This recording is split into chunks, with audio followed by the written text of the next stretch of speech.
Di video ini saya akan memenuhi tugas KDTK, yaitu mengenai pemberian makan dan minum per oral.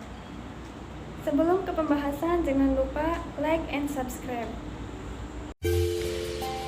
Menghidangkan dan membantu memberikan makanan dan minuman.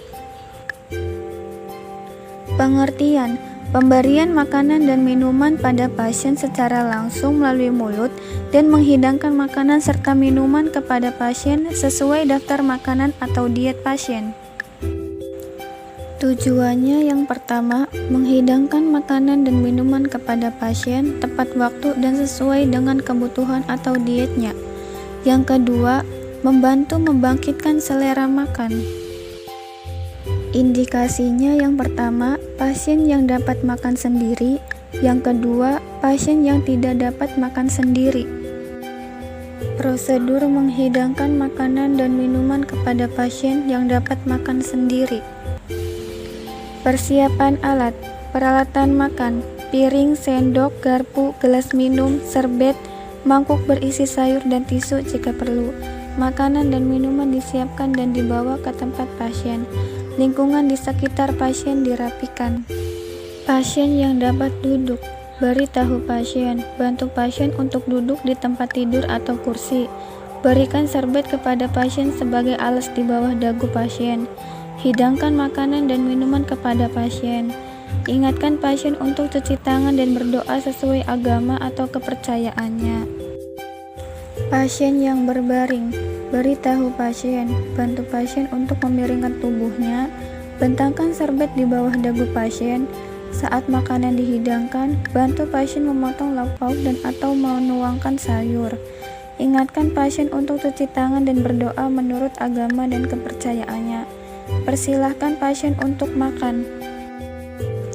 Prosedur memberikan makanan dan minuman kepada pasien yang tidak dapat makan dan minum sendiri. Beritahu pasien, atur kepala pasien dengan posisi kepala lebih tinggi dari badan. Bentangkan serbet di bawah dagu pasien. Ingatkan pasien untuk berdoa sebelum makan. Tawari pasien minum, jika perlu gunakan sedotan. Beritahu pasien jika makanan panas atau dingin. Anjurkan untuk mencicipi makanan terlebih dahulu. Suapkan makan sedikit demi sedikit, jangan tergesa-gesa untuk menghindari tersedak. Setelah selesai makan, beri pasien minum. Dilanjutkan dengan pemberian obat jika ada. Bersihkan mulut pasien dengan tisu. Bereskan peralatan dan kembalikan ke tempat semula. Saluran pencernaan. Saluran pencernaan adalah sistem organ dalam tubuh manusia yang menerima makanan, mencernanya menjadi energi dan nutrisi, serta mengeluarkan sisa proses tersebut melalui dubur. Organ yang termasuk dalam saluran pencernaan adalah mulut, faring, esofagus, lambung, dan usus. Fungsi saluran pencernaan. Fungsi utama saluran pencernaan adalah memindahkan zat nutrisi yang sudah dicerna, air dan garam yang berasal dari zat makanan untuk didistribusikan ke sel-sel melalui sistem sirkulasi. Organ aksesoris atau pencernaan tambahan ini berfungsi untuk membantu saluran pencernaan dalam melakukan kerjanya. 1. Gigi atau dentis berperan dalam proses mastikasi, pengunyahan. Bagian-bagian gigi adalah mahkota gigi, dilapisi oleh emel dan di dalamnya terdapat dentin, tulang gigi. 2. Tulang gigi terletak di bawah lapisan emel. 3. Rongga gigi berada di bagian dalam gigi. Di dalamnya terdapat pembuluh darah, jaringan ikat, dan jaringan saraf. 2. Lidah atau lingua. Lidah berfungsi untuk membantu mengunyah makanan, membantu dalam menelan makanan, sebagai indera pengecap dan membantu dalam berbicara. Pada permukaan lidah terdapat badan sel saraf perasa atau papila. Terdapat 3 bentuk papila, yaitu papilla fungiformis, papilla filiformis, dan papilla circumvallata. Kelenjar ludah atau kelenjar saliva. Kelenjar ludah menghasilkan saliva. Saliva mengandung enzim petiolin atau amilase dan ion natrium, klorida, bikarbonat, dan kalium. Kelenjar ludah terdiri atas 3 pasang, yaitu kelenjar sublingual, kelenjar submandibular, dan kelenjar parotid. Hepar atau hati. Hati merupakan kelenjar terbesar dan terpenting dalam tubuh. Hati terdiri atas 2 lobus. Setiap lobus memiliki saluran untuk mengangkut cairan empedu, yakni ductus hepaticus. Kandung empedu dan saluran empedu. Empedu mengalir dari hati melalui ductus hepaticus kiri dan kanan, yang selanjutnya bergabung membentuk ductus hepaticus umum. Saluran ini kemudian bergabung dengan sebuah saluran yang berasal dari kandung empedu atau ductus cysticus untuk membentuk saluran empedu umum. Ductus pancreaticus bergabung dengan saluran empedu umum dan masuk ke dalam duodenum. Fungsi penting kantung empedu adalah membantu pencernaan dan penyerapan lemak, berperan dalam pembuangan limbah tertentu dari tubuh tertentu, hemoglobin yang berasal dari penghancuran sel darah merah, dan kelebihan kolesterol. Pankreas. Pankreas merupakan kelenjar yang bersifat endokrin dan eksokrin. 3 hormon yang dihasilkan oleh pankreas adalah insulin yang berfungsi menurunkan kadar gula dalam darah, glukagon yang berfungsi menaikkan kadar gula dalam darah, somatostatin yang berfungsi menghalangi pelepasan kedua hormon lainnya, insulin dan glukagon. Zat gizi. Zat gizi adalah zat yang terkandung dalam suatu makanan dan diperlukan tubuh untuk melakukan fungsinya, seperti menghasilkan energi, membangun dan memelihara jaringan, serta mengatur proses-proses kehidupan. Zat gizi dikelompokkan berdasarkan beberapa hal, yaitu 1. Berdasarkan fungsi. Pertama, zat gizi sebagai sumber energi.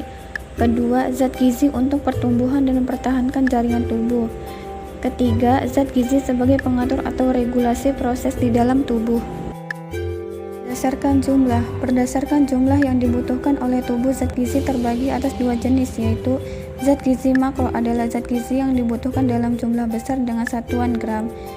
Yang kedua, zat gizi mikro adalah zat gizi yang dibutuhkan tubuh dalam jumlah kecil atau sedikit tapi ada dalam makanan.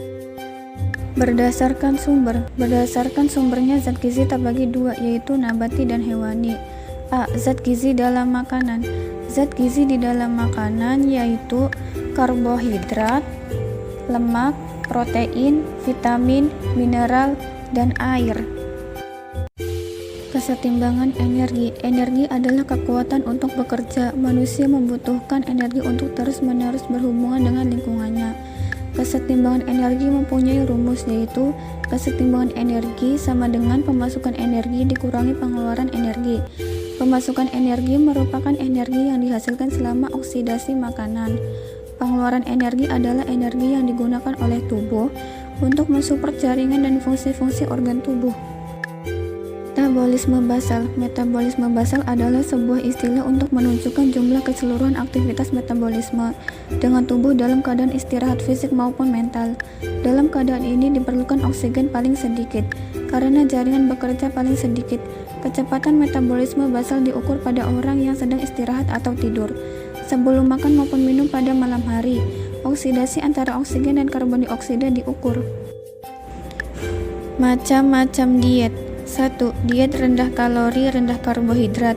2. Diet rendah kalori, tinggi protein. 3. Diet rendah kalori, rendah lemak. 4. Diet rendah kalori, tinggi lemak dan protein. 5. Food combining. Gangguan atau masalah yang berhubungan dengan nutrisi. 1. Obesitas. Obesitas merupakan peningkatan berat badan yang melebihi 20% batas normal berat badan seseorang. Obesitas digolongkan menjadi 3 kelompok, yaitu obesitas ringan, kelebihan berat badan 20-40%, obesitas sedang, kelebihan berat badan 41-100%, obesitas berat, kelebihan berat badan lebih dari 100%, atau obesitas berat ditemukan sebanyak 5% dari antara orang-orang yang gemuk. 2. Malnutrisi. Malnutrisi merupakan masalah yang berhubungan dengan kekurangan gizi pada tingkat seluler, atau dapat dikatakan sebagai masalah asupan yang tidak sesuai dengan kebutuhan tubuh. Faktor yang mempengaruhi kebutuhan nutrisi. 1. Faktor-faktor yang mempengaruhi kebutuhan nutrisi. Pertama, pengetahuan. Kedua, prasangka. Ketiga, kebiasaan. Keempat, kesukaan. Kelima, ekonomi.